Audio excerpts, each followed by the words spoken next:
Okay, hello, and welcome to the latest episode of Tech and Learning Conversations. I'm your host, Kevin Hogan, and today we're talking about something that every district technology leader knows is always somewhere near the top, or if not at the top, of the list of priorities every day. And that's cybersecurity and student data privacy. My guest in this week is Charles Franklin. He's the Assistant Superintendent of Technology and Information Services at Cypress-Fairbanks ISD in Texas. And his district is only one of 9 in the state to hold COSN's Trusted Learning Environment certification. In this conversation, we cover everything for how the TLE creates accountability without adding any bureaucratic weight, to practical advice for smaller districts just getting their security programs off the ground, and also to talk about what his team is building next, including a statewide virtual school program and an ambitious data analytics initiative. So let's get into it. Okay, Charles, thanks so much for joining me today. I really appreciate it. Absolutely. Glad to be here. And let's jump right into it. I know there's a lot of different aspects of your position and dealing with technology in a district, right? Everything from device management to supporting learning management systems. But Mhm. I'm going to suspect this, but you can tell me if I'm right or wrong, that when you wake up in the morning, the first thing you're thinking about is security, data security, and the many different aspects of it. Is that fair to say? It is fair to say. I think you always are thinking about security, and security is widespread around everything that we do, even if it's not directly related. Is always going to be there's some interdependency. I think a lot about culture. I think a lot about how we can get folks to row in the right direction. But security definitely is top of mind. We really do have a strong focus on really 2 things, right? Security being first and foremost, because again, it does layer on top of everything, but also trying to make sure our business and departments have innovation and strategy, et cetera, which we have to secure. Talked a little bit about like we are one of the 9 districts in Texas that is known as a trusted learning environment, TLE certification from COSN. And that's a big deal for us. It is a way for us to be in good company with other districts nationwide that are focused on cybersecurity. It allows our team to document exactly what we're doing. And so we're doing a lot. A lot of districts are doing a lot with their cybersecurity programs, trying to always stay ahead of the game. Threats, landscape's always changing. New issues are always occurring. The COSN TLE certification, what it does is it allows us to document exactly what we're doing. Like we started off in 2018, and every 2 years you have to get recertified. It is a little bit of a lift, but after the first time, then it's just maintenance. So it's we've listed every single thing we're doing, to all of our controls, all of our processes, et cetera. And then every year really every time we do an initiative, we kind of like change control, we put that information in. So we did a pen test in 2025, and we did a security Google assessment in 2025. Every single time that we implement something new, or we renew a contract, or we do a review of any systems, we put that in. And so it allows us to, one, document exactly what we're doing, and then it goes over to COSN. They review it, they ask questions. We have to provide evidence. So it's not just that we're saying that we're doing something, we're showing that we're doing it, and somebody's reviewing it, and we go back and forth. So it helps us, and it kind of showcases to our community that we do take it seriously, and I think it gives us a level of credibility. Yeah. There's so many aspects when you talk about student data privacy and security, right? I mean, that's kind of like saying you work on the internet, right? Yes. Can you break down, I guess, what the state of play is where you see? I mean, a lot of times in the ed tech space, you hear about phishing is number one. I mean, it's not that it's sexy, but it's the one that's kind of like exciting, or the ransomware. But there are also other kind of elements of the third-party softwares. Can you give a little bit of a shape the landscape there in terms of a priority of importance for your district when you talk about security? Yeah, priority of importance is hard because it's just security, like you said, it's large. Um, Going back to what you said about data privacy, because that's near and dear to our hearts as well. It's, to me, it's like a subcomponent of our security. It has its own ecosystem. We do a lot with ensuring that we limit the data that vendors have, ensuring that we have data privacy agreements for all of our vendors. And that goes through a huge legal back and forth most of the time because nobody wants to just sign an agreement and be on the hook for millions of dollars if there's a breach.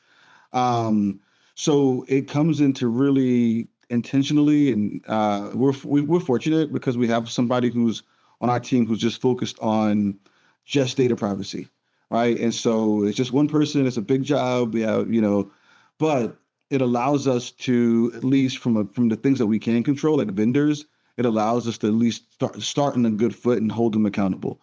If we ever had to go to court, if we ever had a huge breach, knock on wood that we don't, we at least we have our cybersecurity insurance and so forth and so on. We have our processes, but we also have some of those contracts in place.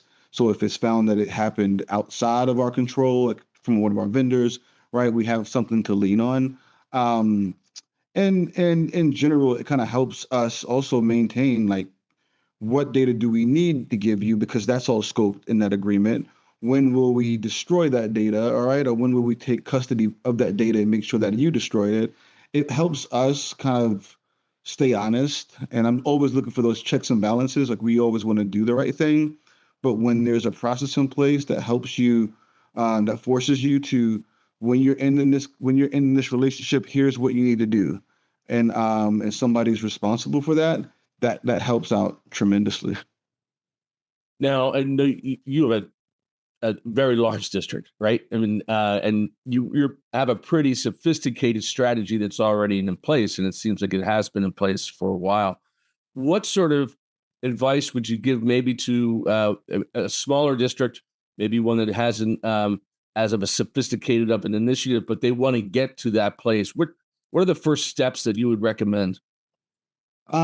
So take advantage of any local chapters that you have. For us, it's TETL in Texas, Texas Education Technology Leaders. That organization pulls in and pulls a lot of resources. It's just one organization. I'm using Texas as the example, but every state or many states, most states have a chapter that's somewhat either directly connected with CoSIN or has an affiliation with CoSIN. Because that's how a lot of districts, even large districts and small districts, is how we have kind of that glue or that commonality. That organization pulls together conferences, they pull together resources, documents, templates, they share best practices, they have monthly meetings. And so I think finding those organizations will help link you to different thought partners, right? And leaders in the industry. And everybody has, I know some small districts that are doing things amazingly. I know rural districts, inner city districts, urban districts. Like everybody has strengths in different things. So I definitely don't sleep on any district or any size because sometimes when you have a smaller district, there's more control, there's more community, right? And so there's pros and cons. I would say definitely get with your local chapters of technology leaders. Second, we use SDPC. It's the Data Privacy Consortium. And there we have, it's a database of all of our, like every district, right? And I use ours, like there's like 4 or 5 districts in Texas that are like smashing it. They have so many data privacy agreements. I think we're like somewhere up there in like number 5 or so. But all the data privacy agreements that we get, if it has an Exhibit E, there's really been no changes to the national data privacy agreement, then anybody can take that and then sign on to it and connect to it and then adopt it. If you have, XYZ vendor and we've done the work for getting a data privacy agreement and there's no exclusions or restrictions that were made to it, you can adopt it. I'm not the most articulate in explaining that process, but check out SDPC. I think it's sdpc.org, because that is it's a plethora of information.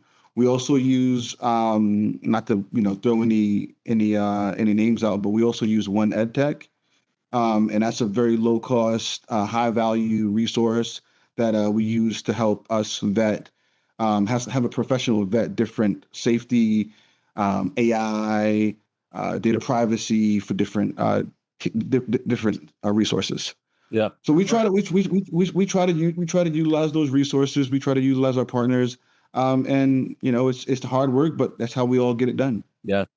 Now, you already have a lot of initiatives going on and that have been working over the past year.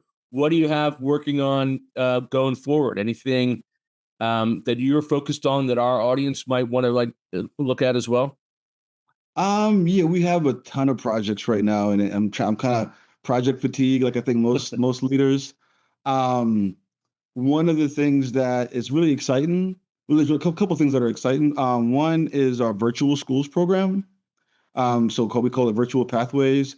It is a way for us to, allow other students from around the country, essentially, because we're all competing for students, and it's kind of getting to a point where we do friendly competition because K-12 leaders and K-12 districts all support each other. But we are starting to get to a point, I think, as a nation, but definitely here in Texas, we are competing for students. And so from virtual programs, from open enrollment, from how do we keep our students, how do we get our students to come to school? Like, we're implementing systems for all of those pieces, right? So from student recruitment efforts, from virtual school efforts, from attendance initiatives and platforms, making it easier for the parent. All of these are things that we're highly focused on. It's really about attraction and retention. So that's one. And another one that I would say, we're doing a huge data analytics project. We're going to kick that off.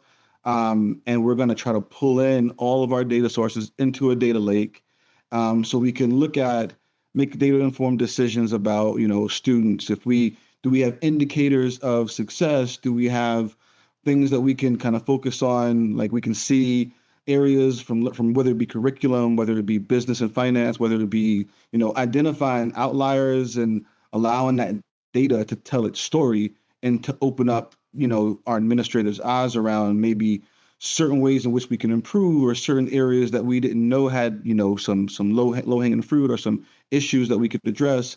So that's going to be pretty exciting. It's very, very enterprise related, so it's exciting and it's different. But if anything, maybe we can get back together in a year or so, and we can kind of showcase what we've done. I love it. Let's do it. We'll make it an annual update. If hopefully I'm going to see you sooner at COSN or at ISD. Absolutely. I will really be there. Appreciate your insights, and congratulations on the work. And it's hugely important for the kids. And good luck. And as you said, we'll talk then. Thanks so much, Kevin. Okay. Well, thanks to Charles for sharing some of the most grounded, practical thinking I've heard lately on school district cybersecurity. When you're talking about certifications and vendor data privacy agreements and other sort of tools and strategies, it can get very overwhelming, I think. And Charles really was able to kind of cut through and get to the meat of the matter. And thank you for listening again to Tech and Learning Conversations. Subscribe wherever you get your podcasts, and please share this episode with a colleague who might be navigating the security landscape as well. We'll be back soon with more conversations at this intersection of technology and learning. Thanks again.